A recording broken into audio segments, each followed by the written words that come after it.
As you saw in the Connecting to MongoDB with Node.js lesson, the Node.js MongoDB driver enables you to store JSON documents in MongoDB and query for these objects.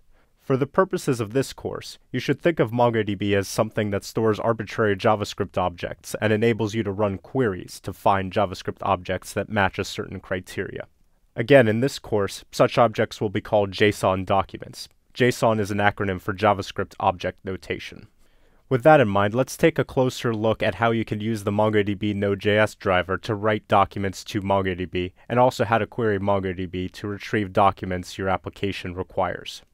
Again, the first thing this program does is connect to MongoDB using this connect function.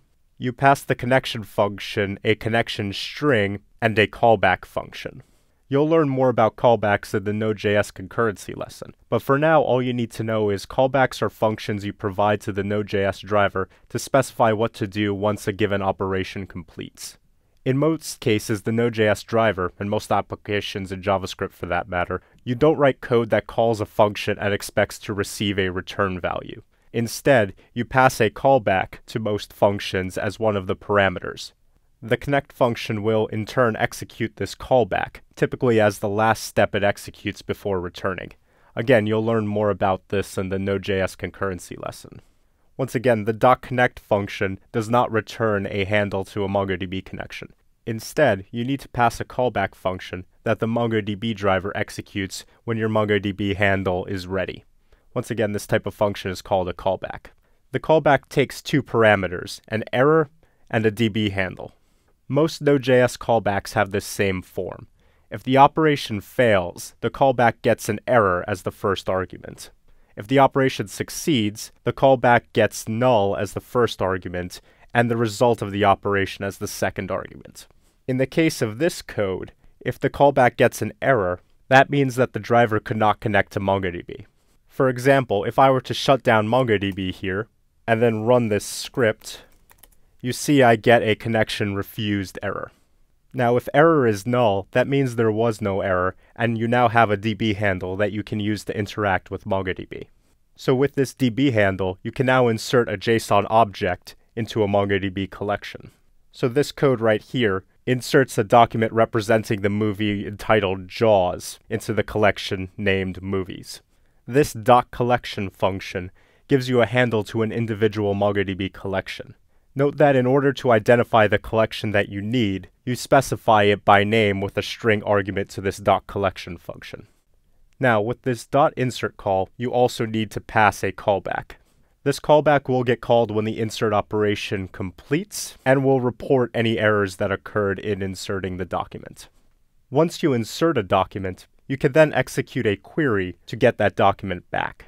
The find function is how you execute a query with MongoDB.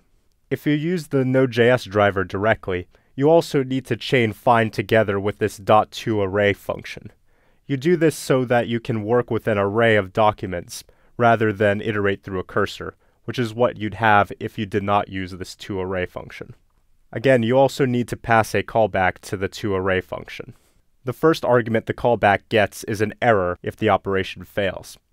If not, the value of the error parameter will be null, and the second parameter, docs, will contain an array of documents that match the query. So then you can iterate through all of the documents and print them to the screen. Once again, the return value of this .toArray function does not contain the documents. You need to get the array of documents from the second parameter to the callback.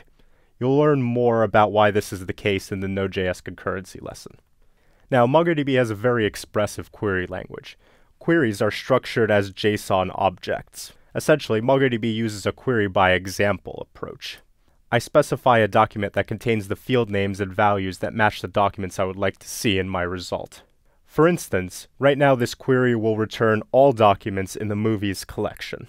However, if I were to create a JSON document with a single key year equal to the number 1975 and pass that to the find function, MongoDB will return all documents in the collection named movies that have the key year equal to the number 1975.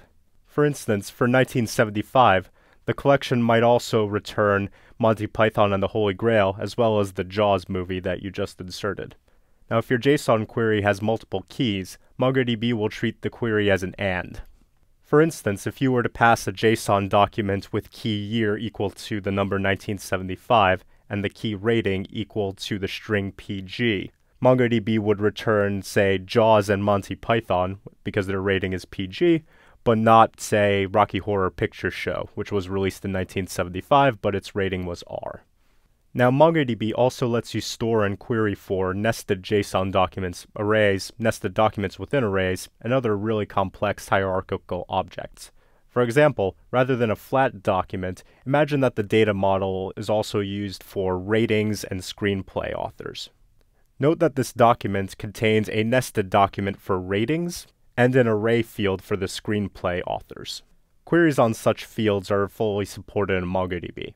For example, the query here will find the movie Jaws, despite the fact that this element is just one element of this array. Let's go ahead and run this script to see the result. In case you didn't believe me, you see that it found Jaws. Finally, let's take a look at that nested document for ratings. MongoDB's query language allows you to match on fields within nested documents using a dot syntax.